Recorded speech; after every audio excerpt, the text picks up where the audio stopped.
Hello दोस्तों, स्वागत है आपका अपने चैनल कक्षा गणित में।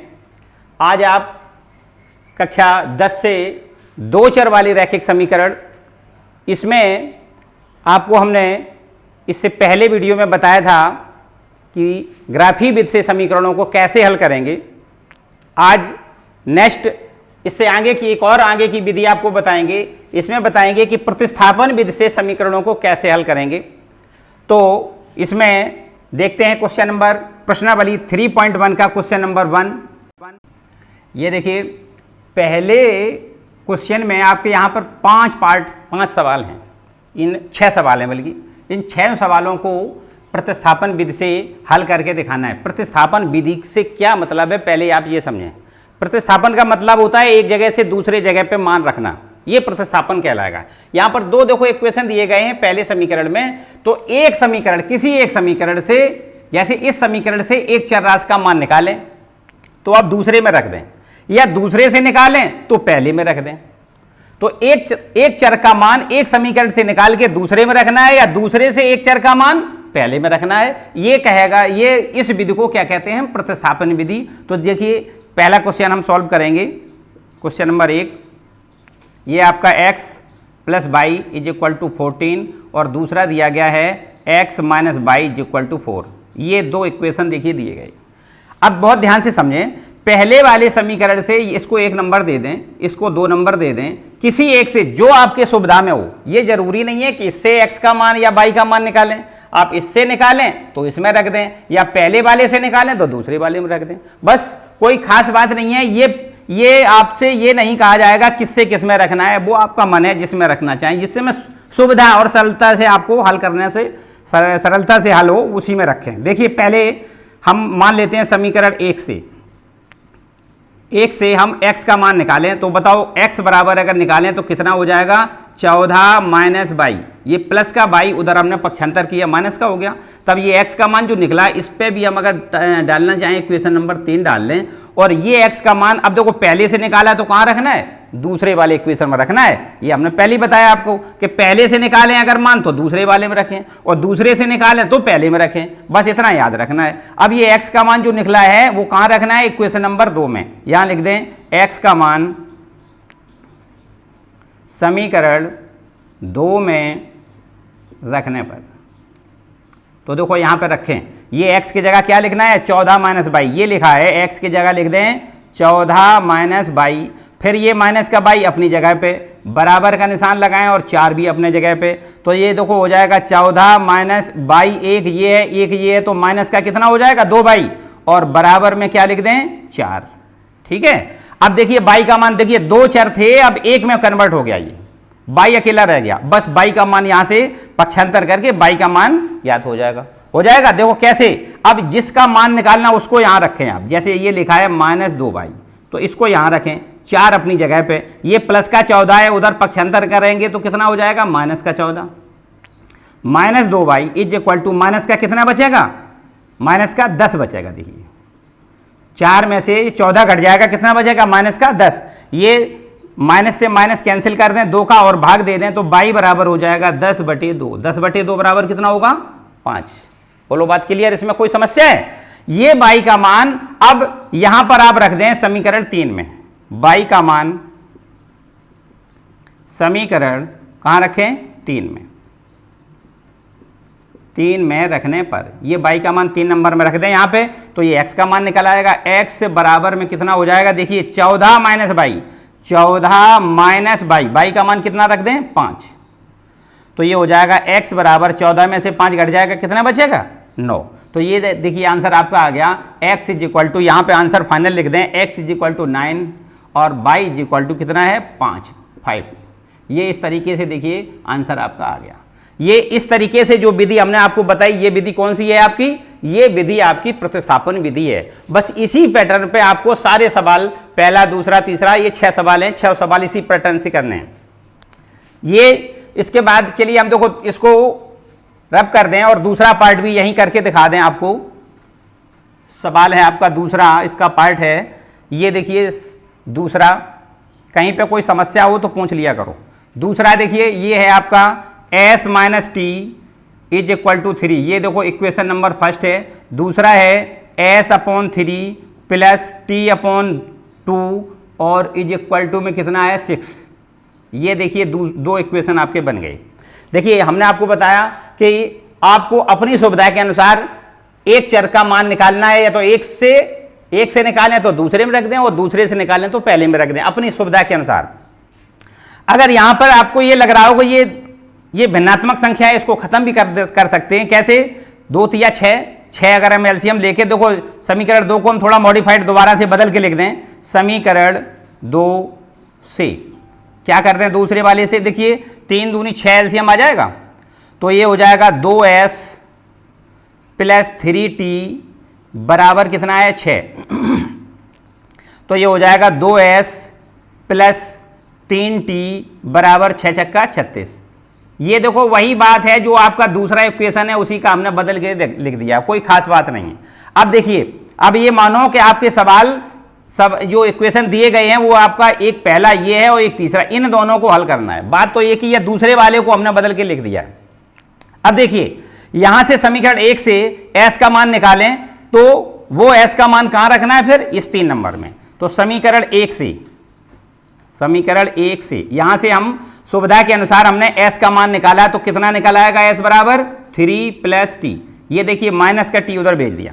अब ये s का मान कहां रखना है, समीकरण 3 में। यहां लिख दें s का मान समीकरण 3 में रखने पर,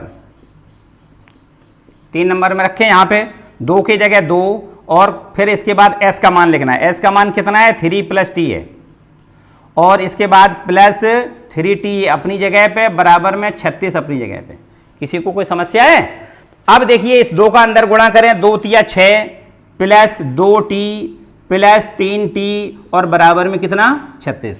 ठीक है, अब देखिए 2t और 3t इनको जोड़ो, कितना हो जाएगा 5t। अब ये प्लस का 6 है, उधर भेज दें तो ये 36 में से 6 घट जाएगा, 5t बराबर कितना 30, इसलिए t बराबर हो जाएगा 5 का भाग हो जाएगा, तो 5 छक्का 30, t बराबर कितना हो गया 6। ये जो t का मान हमने निकाला है वो कहाँ रखना है, यहाँ पर रख दें, इसको नंबर 4 डाल रहे तो लिख दें। ये जरूरी नहीं यहीं रख दें, आप यहाँ रख दें, यहाँ रख दें, कहीं भी रख सकते हैं, कोई दिक्कत नहीं।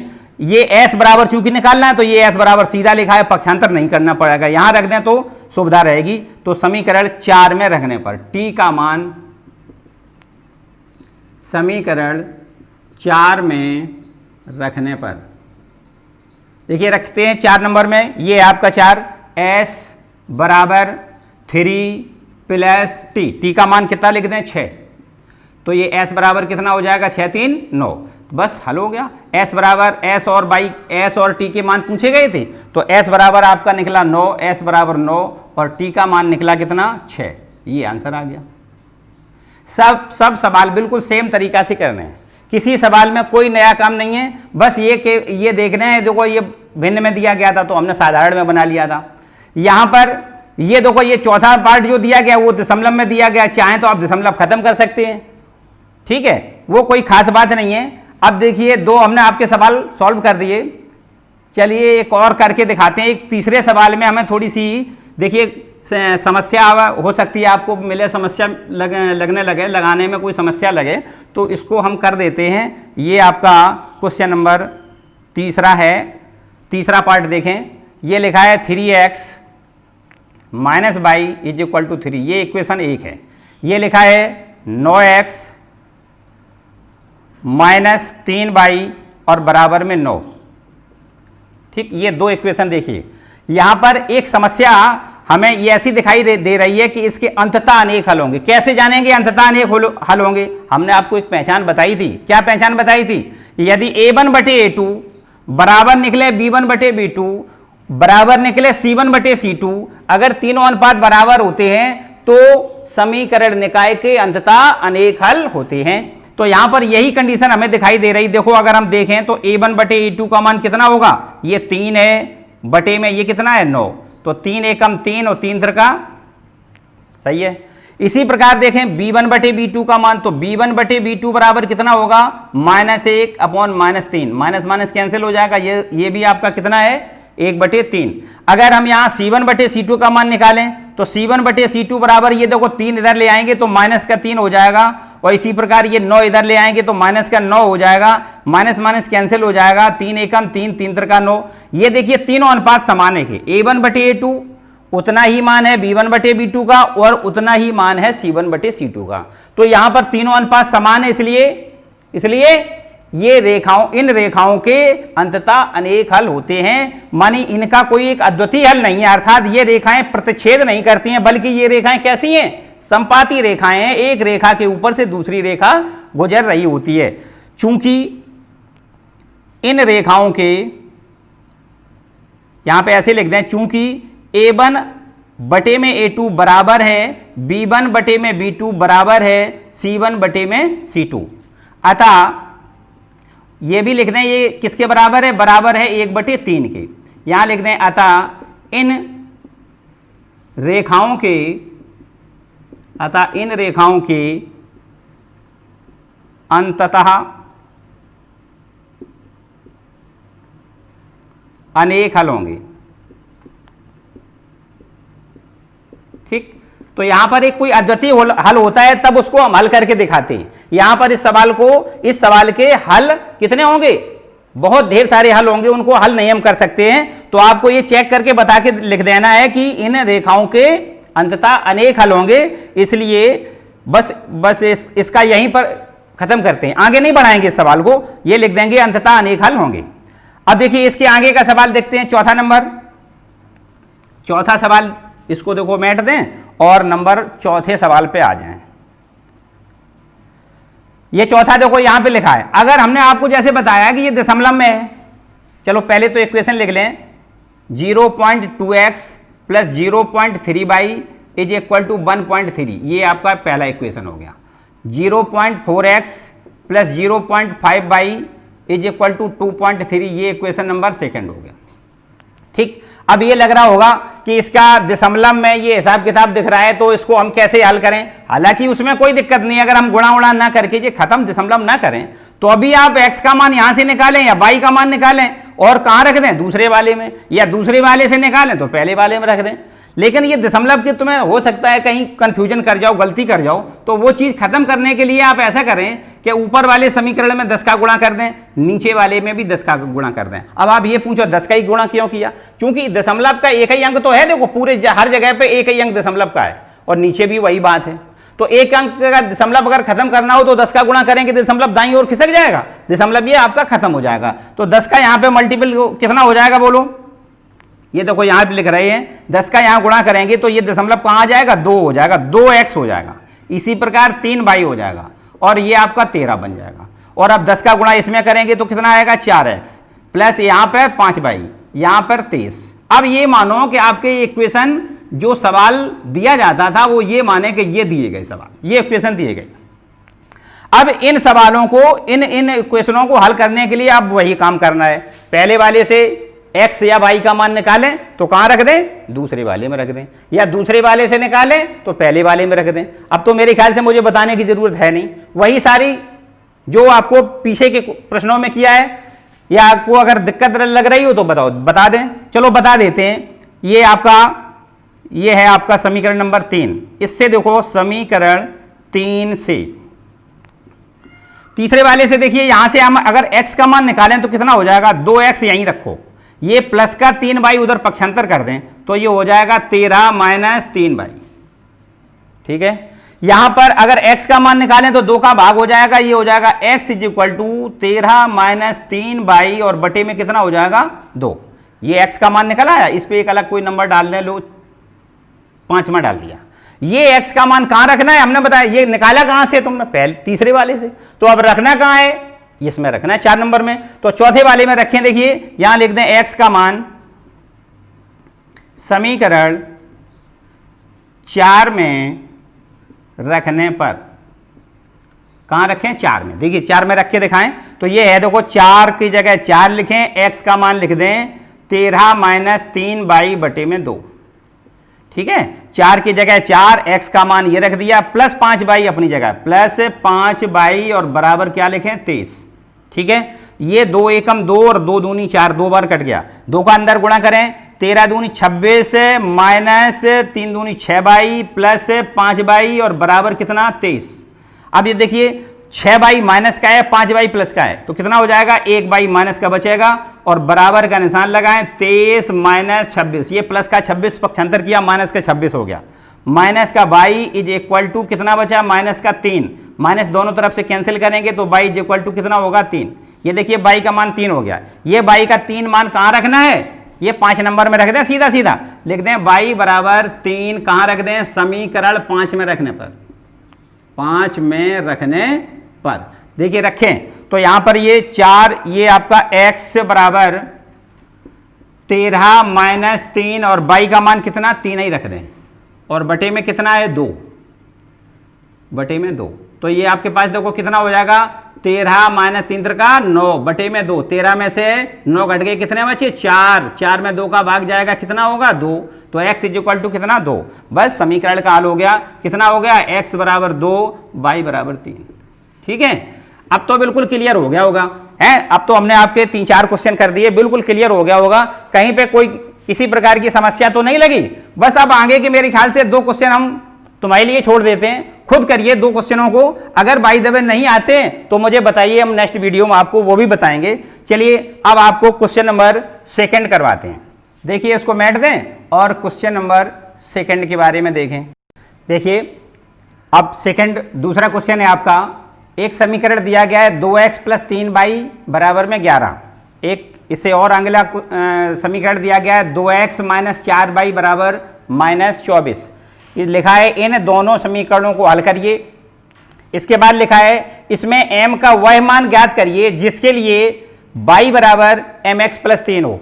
चलिए पहला काम तो वही पुराना वाला है, इन दोनों समीकरणों को क्या करना है, हल करना है। किससे करना है, वही देखो विधि वही है, वही प्रश्नावली है, तो वही विधि आप अप्लाई करेंगे। कौन सी विधि, प्रतिस्थापन विधि। तो क्या होती है प्रतिस्थापन विधि, समीकरण 1 या 2 से किसी से समीकरण 1 से मान निकालें। समीकरण 1 से यहां से अगर हम x का मान निकालें कितना हो जाएगा, देखो 2x बराबर 11 माइनस 3y। यहां से 2x को यहीं रखें, ये 3y प्लस का है, उधर भेज दें माइनस का 3y हो जाएगा। तब 2x बराबर या x बराबर निकालें, 2 का भाग कर दें, x बराबर 11 माइनस 3y बटे में कितना 2। ये देखिए इस पे इक्वेशन का नाम बदल के लिख दें 3। अब यहां पे ये x का मान कहां से हमने निकाला, 1 नंबर से, तो अब कहां रखना है 2 नंबर में। तो यहां पर समीकरण 2 में ये x का मान लिख दें x का मान समीकरण 2 में रखने पर, ध्यान से समझें। देखो 2 अपनी जगह पे x का मान लिख दें, x का मान कितना है 11 माइनस 3y बटा 2 माइनस 4y अपने जगह पे बराबर माइनस 24। ठीक है, किसी को कोई समस्या है। ये देखो 2 से 2 ये कैंसिल हो जाएगा, तो 11 माइनस 3y माइनस 4y बराबर माइनस 24। ये देखो माइनस का है, ये भी माइनस का है, तो माइनस का 3y माइनस का 4y कितना हो जाएगा माइनस 7y बराबर माइनस 24 माइनस 11। ये प्लस 11 इधर पक्षांतर कर दिया, माइनस 11 हो गया। माइनस 7y बराबर, ये देखो दोनों पद माइनस के हैं तो जुड़ जाएंगे, माइनस का हो जाएगा 4 और 1 5 और 3 और 2 5, माइनस का 35। ये माइनस से ये माइनस कैंसिल कर दें, 7 का डिवाइड करेंगे 35 को, कितना हो जाएगा 35 बटे 7 मानी 7 पंचे 35। बाई इज इक्वल टू कितना हो गया 5। ठीक है, इस बाई का मान कहां रख दें, समीकरण 3 में। बाई का मान समीकरण कहां रख दें, 3 में रखने पर। कहां रख दें, 3 में। देखो ध्यान दें, x is equal to 11 minus 3, y का मान कितना लिख दें 5 और बटे में कितना है 2। ये आगे 11 माइनस 3 का 5 में गुणा, 3 पंचे 15 बटे 2, 11 में से 15 घटाएं कितना बचा माइनस 4 बटे में 2, कितना हो गया 2 दूनी 4 माइनस का 2। x is equal to minus 2, y is equal to 5। यही समीकरण का हल आ गया। इसके बाद हल करने के बाद एक बात और उसने आगे कह दी है, इसमें m का वह मान बताइए जिसके लिए ये y is equal to mx plus 3 हो। अर्थात y is equal to mx plus 3 में x बराबर आपको रखना है कितना -2 और y इज इक्वल टू रखना है 5। रखने पर अगर यहां रखें तो कितना हो जाएगा, ये हो जाएगा y का मान लिखने 5 बराबर m इंटू एक्स का मान लिख दें माइनस का 2 और प्लस 3। ठीक है, ये देखो 2 का माइनस 2 का m में गुणा माइनस 2m हो जाएगा, इधर ले आए तो प्लस का 2m हो जाएगा, और 3 ये है माइनस का 5 हो जाएगा, ये 5 उधर भेज दिया। अब 2m बराबर कितना हो गया, माइनस का 2 ही हो गया। 3 में 5 घटाएंगे माइनस का 2 का भाग कर दें तो m बराबर हो जाएगा -1। m का मान पूछा गया था, कितना हो गया, -1। क्लियर हो गया सवाल। यहां पे फिर एक बार दोबारा रिपीट कर दें, ये दोनों समीकरण दिए गए हैं। इस समीकरण 1 से पहले हमने x का मान निकाला, और एक समीकरण से निकाला तो रखना कहां है, 2 वाले में रखना है। तो देखिए 2 में हमने रख दिया x का मान, ये देखिए 2 के जगह 2, x का मान हमने कितना रखा है, 11 - 3/2। फिर -4y अपनी जगह -24, यहाँ 2 से 2 कट गए, 11 - 3y -4y is equal to -24। ये देखो जुड़ गए, माइनस माइनस के दोनों पद हैं, इसलिए माइनस का 7y हो गया बराबर -24। ये देखो माइनस का प्लस का 11 है, इधर पहुंचेगा माइनस का 11 हो गया। ये दोनों माइनस माइनस की संख्या -35 हो गई, माइनस माइनस दोनों तरफ कैंसिल कर दें, और y का मान निकालेंगे तो 7 का भाग कर दें 35/7, कितना आएगा, 5। 7 पंचे 35 होता है। ये y का मान जो 5 निकला वो हमने समीकरण नंबर 3 में रख दिया। अब 3 नंबर में क्यों रखा, क्योंकि यहां सीधा x का मान निकल आएगा। वैसे आप इनमें कहीं भी रख दें, कोई दिक्कत वाली बात नहीं। तो ये देखिए y का मान कैसे 5 हमने रखा है, यहाँ पे x बराबर 11 - 3, y की जगह लिख दिया 5 और बटे में 2, तो 11 - 5 दिया 15/2, 11 में से 15 घटाए दें, कितना बचेगा, माइनस का 4, 4 में 2 का भाग करेंगे तो x बराबर -2। ये x और y के दोनों मान कहां रख दें, y बराबर mx + 3 में रख दें, और रखने से देखो क्या हुआ, ये y का मान कितना है, देखो y का मान 5 है, तो y की जगह लिख दिया हमने 5 बराबर m, x की जगह कितना लिख दिया, -2 + 3 ये अपनी जगह है। ये माइनस का कितना हो गया, माइनस का हो गया 2m, ये माइनस का 2m इधर ले आएंगे, प्लस का 2m हो जाएगा 3, और ये 5 इधर ले जाएंगे, माइनस का 5, 2m बराबर 3 में 5 घट जाएगा, माइनस का 2 बचेगा। अब 2 का भाग लग जाएगा तो m बराबर कितना आएगा, 2/-2 मानी कितना, -1। ठीक, क्लियर हो गया। देखिए आगे, अब ये आपका क्वेश्चन नंबर 3 है। इस 3 नंबर क्वेश्चन को, इसमें 4-5 क्वेश्चन पूछे गए हैं, तो यहाँ पर फिलहाल हमने 2-3 क्वेश्चन लिख भी लिए हैं। इसके बाद ये पहले हल करें, इसके बाद फिर आगे के देखेंगे। लिखा है निम्न रैखिक समस्याओं के रैखिक समीकरण युग्म बनाइए। जो समस्या दी गई उसके रैखिक समीकरण पहले बनाना है, और उन रैखिक समीकरणों को हल किससे करना है, प्रतिस्थापन विधि से हल करना है। तो विधि वही अपनानी है। चलिए देखो क्या है, नंबर 1 पहला है,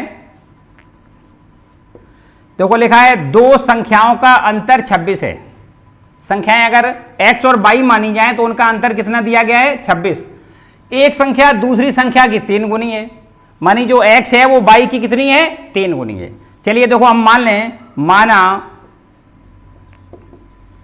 संख्याएं x व y हैं, ठीक है। अगर x और y 2 संख्याएं हैं, इनका अंतर कितना दिया गया है, पहली शर्त के हिसाब से इनका अंतर पहले लिख लें। अंतर मानी क्या होता है, बड़ी में से छोटी का घटा दें तो अंतर निकल आएगा, वो दिया गया है कितना, 26। 1 नंबर तो आपका इक्वेशन ये बन गया। इसके बाद एक संख्या दूसरी संख्या की 3 गुनी है, ये आपकी सेकंड शर्त है, सवाल की सेकंड कंडीशन है कि एक संख्या मानी x जो है वो y का कितना है, 3 गुनी। देखिए एक संख्या दूसरी वाली संख्या की 3 गुनी, दूसरी है y का 3 गुना बराबर कौन सी, पहली वाली। तो इस तरीके से ये आपके 2 इक्वेशन देखो तैयार हो गए।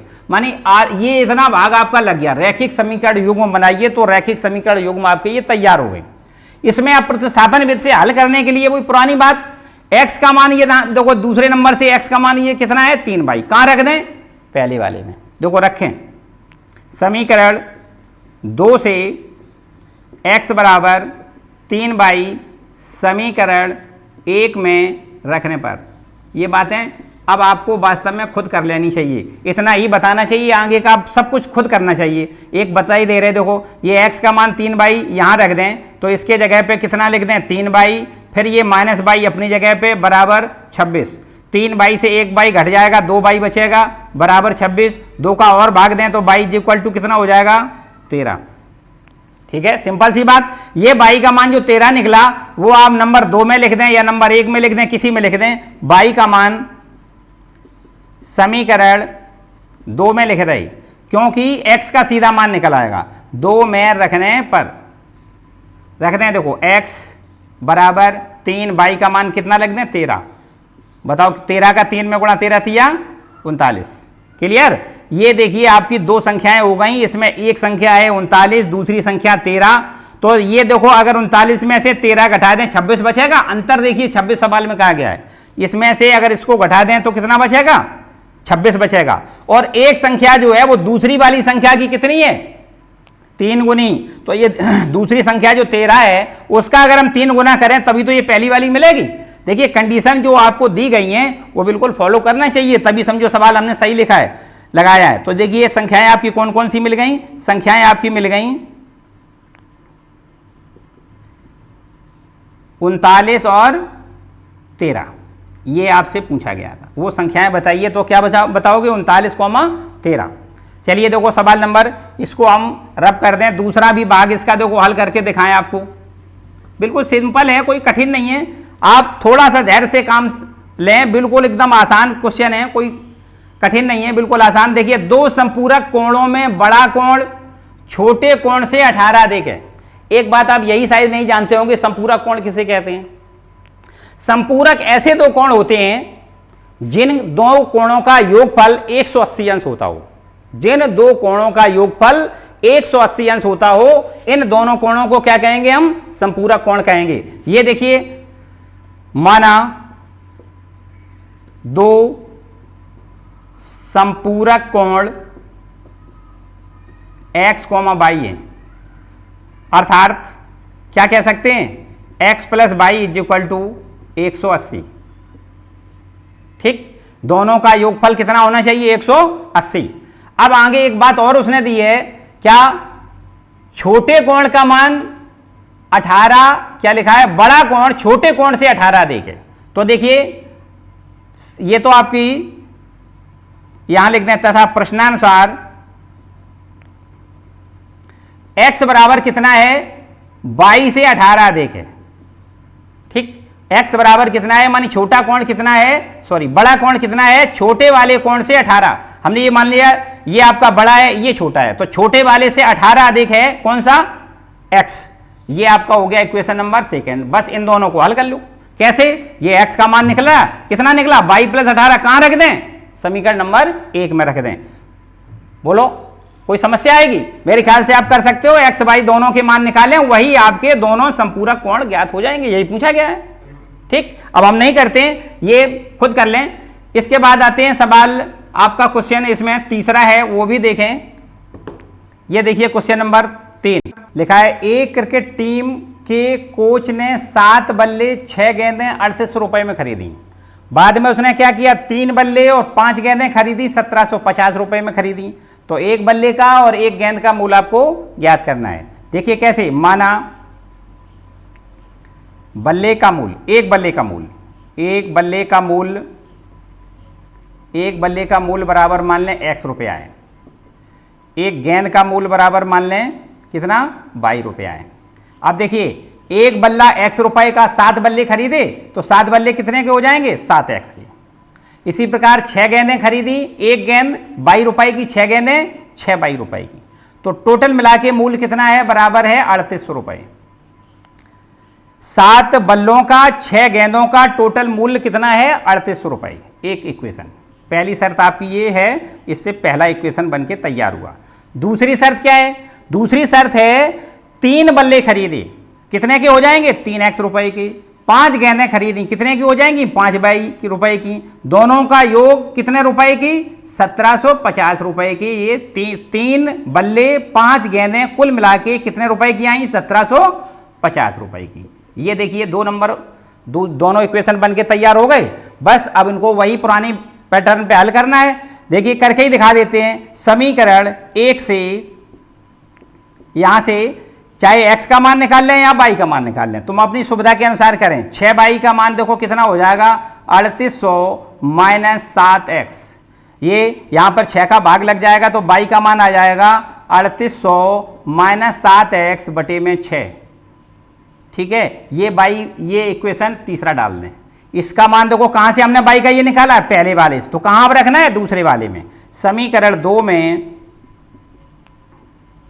y का मान रखने पर यहाँ रख दें, देखो रख के देखें, ये आपका है 3x अपनी जगह बना रहने दें, प्लस 5 और y का मान लिख दें। कितना y का मान है 3800 माइनस 7x और बटे में कितना 6, ठीक है, और बराबर में 1750। क्लियर।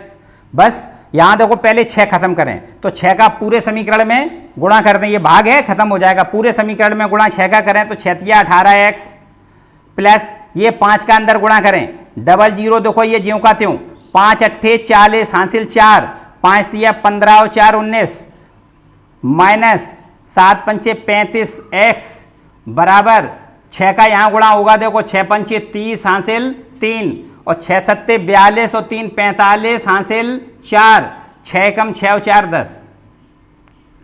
ठीक, इसको पक्षांतर करते हैं। देखो पहले तो ये x और x वाले पद हिसाब किताब करें, तो देखिए 35 माइनस के 18 प्लस के, माइनस का बचेगा कितना, 15 में से 8 गए 7 बचेगा, और ये 2 में से 1 बचेगा, माइनस का कितना 17x, माइनस का 17x बराबर में 10 500 माइनस 19,000। ठीक है, तो ये हो जाएगा माइनस 17x बराबर, घटा के देखो माइनस में निकलेगा क्योंकि ये आपका बड़ा है, ये देखो डबल जीरो ये ज्यों का त्यों, इसके बाद ये 10 में से 5 घट जाएगा, 5 बचेगा, फिर ये 8 में से 8 बचेगा। ठीक, ये 17 माइनस देखो माइनस से कैंसिल कर दें, अब x बराबर कितना हो जाएगा 85 100 बटे में 17, 17 पंचे 85, 17 पन्ना 85 होता है, तो 5 बार ये कट जाएगा और डबल जीरो, तो x बराबर क्या आया 500, और x का मतलब क्या हमने बताया, x मानी बल्ले का मूल, x मानी बल्ले का मूल, ये बल्ले का मूल आपका 500 रुपए का एक बल्ला है। इस x का मान को कहाँ रखना है, नंबर 3 में, तो y का मान निकल आएगा। यहां लिख दें x का मान समीकरण 3 में रखें। देखिए ये y का मान कितना हो जाएगा, y is equal to 3800 minus 7x की जगह लिख दें कितना 500 और बटे में है 6, तो ये y इज इक्वल टू बताओ कितना हो जाएगा 3800 माइनस 7 पंचे 35 पे डबल जीरो और बटे में 6। देखिए डबल जीरो से डबल जीरो ज्यों का त्यों, 8 में से 5 घट जाएगा 3 और बटे में कितना 6, 6 पंचे 30 और 1 zero, y is equal to 50। इसका मतलब y मतलब क्या है, गेंद का मूल। ये देखिए बल्ले का मूल बराबर कितना है, बल्ले का मूल बराबर है 500 रुपया, और एक गेंद का मूल कितना है, गेंद का मूल बराबर है 50 रुपये। ठीक, ये आपका आंसर आ गया। क्लियर हो गया। ये देखिए इसके तीन क्वेश्चन क्लियर हो गए। इसमें यहां पर अभी 3 क्वेश्चन और दिए गए। देखिए ये आपके जो 3 क्वेश्चन और रह गए हैं, तीसरे प्रश्न में 3 और रह गए हैं भाग, इनको भी देख लें। लिखा है एक नगर में टैक्सी के भाड़े में एक नियत भाड़े के अतिरिक्त तय की गई दूरी पर भाड़ा सम्मिलित किया जाता है। 10 किलोमीटर के लिए भाड़ा दिया है 105 रुपये और 15 किलोमीटर के लिए भाड़ा दिया है 155 रुपये। नियत भाड़ा और प्रति किलोमीटर भाड़ा क्या है बताइए। देखिए समझें, माना ये आपका है चौथा पार्ट, इसको हल करना है। माना टैक्सी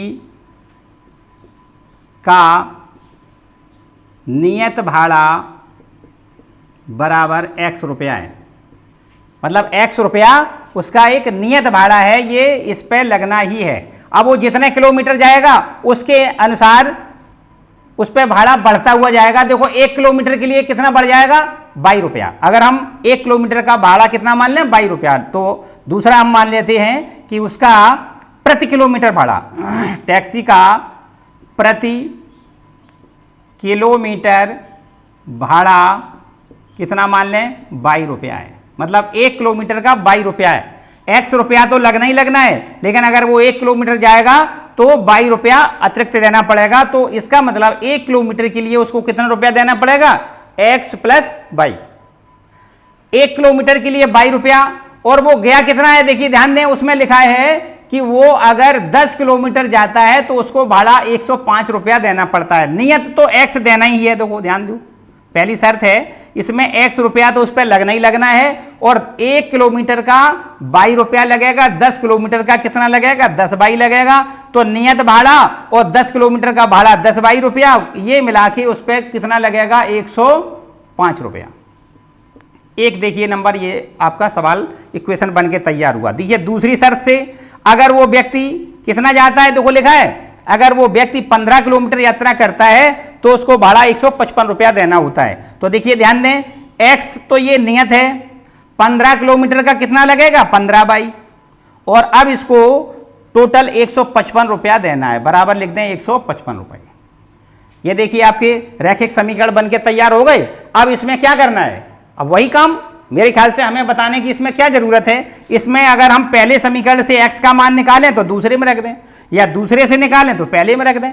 x और y के मान निकालना है, बस यही उत्तर हो जाएगा। x का मतलब क्या है, नियत भाड़ा, और y का मतलब क्या है, प्रति किलोमीटर भाड़ा।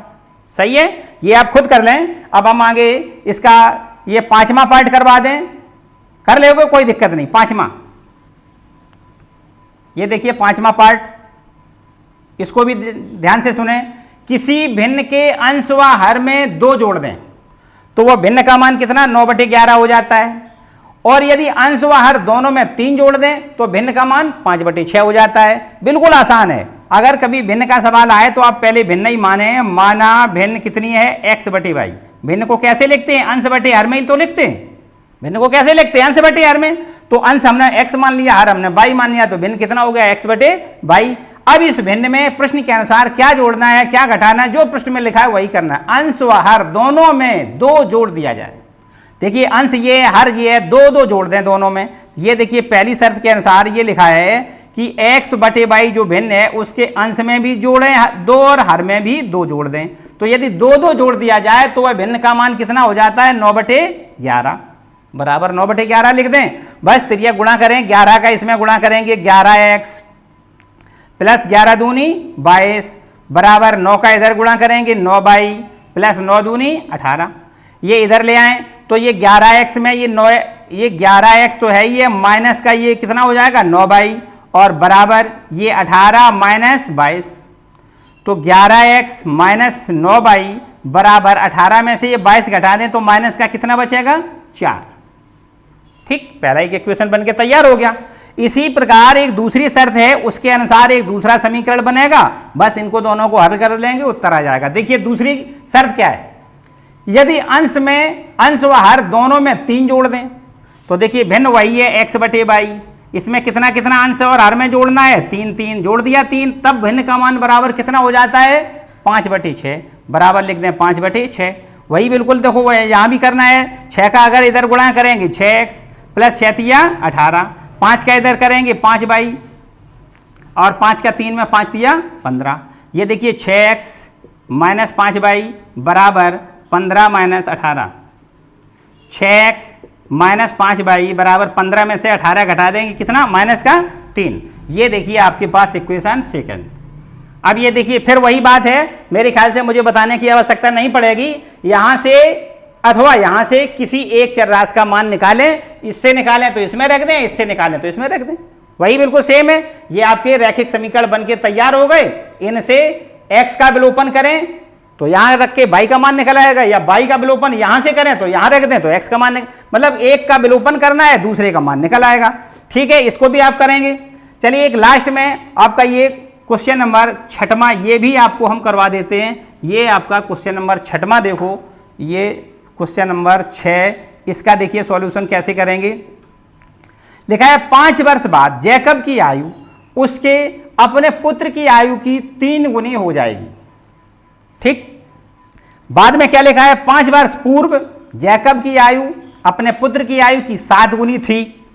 वर्तमान आयु क्या है उसकी बताइए। देखिए दोनों की वर्तमान आयु, वर्तमान मानी मौजूदा हालत में जो आयु है वो वर्तमान आयु कहलाएगी। तो लिख दें, माना जैकब की वर्तमान आयु, मान लें कि जैकब की वर्तमान आयु कितनी है, x वर्ष है, और उसके पुत्र की वर्तमान आयु हम मान लेते हैं कितनी, y वर्ष है। अब देखिए बात समझें, अगर बाद की बात कहे, जैसे कोई बच्चा आज कितना है, 15 साल का है, 3 वर्ष बाद कितने का हो जाएगा, 15 और 3 18 साल का हो जाएगा। मतलब बाद या पश्चात के लिए आपको जोड़ना है, और पूर्व या पहले लिखा हो प्रश्न में तो क्या करना है, घटाना है। जैसे इस समय आप 15 साल के हैं, 5 साल पहले कितने के थे, 10 साल के, मतलब पहले के लिए आप कम कर दें, पहले या पूर्व के लिए कम कर दें, पश्चात या बाद के लिए जोड़ दें। तो यहां पर ये याद रखना है आपको। देखिए वर्तमान आयु अगर x वर्ष है और बात कही जा रही 5 वर्ष बाद की, इसका मतलब 5 वर्ष बाद दोनों की आयु क्या है वो पहले निकालें। यहां लिख दें 5 वर्ष बाद जैकब की आयु, 5 वर्ष बाद जैकब की आयु कितनी हो जाएगी, x प्लस 5 वर्ष। और इसी प्रकार 5 वर्ष बाद उसके पुत्र की आयु कितनी हो जाएगी, ये हो जाएगी y प्लस 5 वर्ष। ठीक है, दोनों की 5 वर्ष बाद की आयु ये ज्ञात हो गई हमें। अब सवाल में ये कहा गया है, देखो प्रश्न में जो कहा गया है उसके अनुसार, प्रश्न की शर्त की पहली शर्त के अनुसार ये दिया गया है, क्या है देखो पढ़ो, सवाल में लिखा है 5 वर्ष बाद जैकब की आयु उसके पुत्र की आयु की 3 गुनी हो जाएगी। मतलब जैकब की आयु कितनी, पुत्र की आयु का 3 गुना। तो जैकब की आयु कितनी है, x प्लस 5 है, और पुत्र की कितनी है, y प्लस 5 है। तो पुत्र की आयु का कितना कर दें, 3 गुना, तब पिता की आयु होगी। जैकब की आयु बराबर पुत्र की आयु की 3 गुना। ठीक है, 3 का अंदर गुणा कर दें तो x प्लस 5 बराबर 3y प्लस 3 पंचे 15, या इधर पक्षांतर करके इधर ले आए तो x माइनस 3y, ये देखो 3y इधर आएगा माइनस का हो जाएगा, ये 5 अगर उधर भेज दें तो क्या हो जाएगा, 10 हो जाएगा। 15 में से ये 5 घट जाएगा, कितना हो जाएगा, 10। देखिए इक्वेशन 1 तैयार हो गया। कोई समस्या, बिल्कुल ठीक। इसी अनुसार आपको दूसरी शर्त के अनुसार दूसरा एक समीकरण बना के तैयार करना है। दूसरी शर्त देखिए क्या है, 5 वर्ष पूर्व। अब 5 वर्ष पूर्व की, पूर्व मानी पहले की दोनों की उम्रें निकालनी पड़ेंगी। यहां लिखें 5 वर्ष पूर्व जैकब की आयु कितनी होगी, जैकब की आयु, इसमें 5 वर्ष पूर्व तो 5 घटा दें, x में से 5 घटा दें, x माइनस 5 वर्ष। इसी प्रकार 5 वर्ष पूर्व उसके पुत्र की आयु कितनी लिख दें, पुत्र की आयु लिख दें y माइनस 5 वर्ष। क्लियर। अब देखिए ये दोनों की 5 वर्ष पहले की उम्रें निकल आई। अब सवाल आपका ये कहता है कितनी, देखो ध्यान दो, जैकब की आयु अपने पुत्र की आयु की कितनी है, 7 गुनी। पुत्र की आयु की 7 गुनी बराबर जैकब की आयु। ये देखिए सेकंड शर्त क्या कह रहा है सवाल, जैकब की आयु कितनी है, x माइनस 5, यही तो है देखो, बराबर पुत्र की कितनी है, y माइनस 5, और y माइनस 5 का कितना गुना कर दें, 7 गुना। 7 गुना मतलब पुत्र की आयु का 7 गुना। ये देखो पुत्र की आयु इसका कितना, 7 गुना, बराबर जैकब की आयु, मानी x माइनस 5 के बराबर कितना हो गया, 7 इंटू y माइनस 5। 7 का अंदर गुणा कर दें तो x माइनस 5 बराबर 7y माइनस 7 पंचे 35। क्लियर। या इसको और एक लाइन बढ़ा के बिल्कुल क्लियर इक्वेशन बन जाएगा। x ये देखिए अपनी जगह पे, ये 7y इधर ले आए तो माइनस का 7y, और बराबर ये माइनस का कितना है, 35, और ये देखो माइनस का 5 उधर पक्षांतर करेंगे, प्लस का 5 हो जाएगा। तो इस तरीके से x माइनस 7y बराबर में कितना बचेगा, माइनस का 30। ये देखिए आपका एक इक्वेशन नंबर सेकंड। बताओ ये 2 इक्वेशन बन के जब तैयार हो गए, रैखिक समीकरण युग्म जो पूछे गए तो वो बन गए।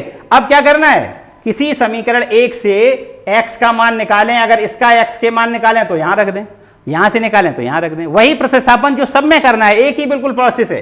तो इस तरीके से इस प्रश्नावली के सारे क्वेश्चन सॉल्व हमने करके दिखाए आपको। फिर भी अगर किसी को कोई समस्या लग रही हो तो हमें जरूर कमेंट बॉक्स में लिख के बताएं। नेक्स्ट वीडियो में आपको आपकी जितनी समस्याएं होंगी वो सॉल्व करेंगे, और आगे जो आने वाली प्रश्नावली है वो आपकी विलोपन विधि से है, वो अगले वाले वीडियो में आपको पूरा डिटेल बताएंगे।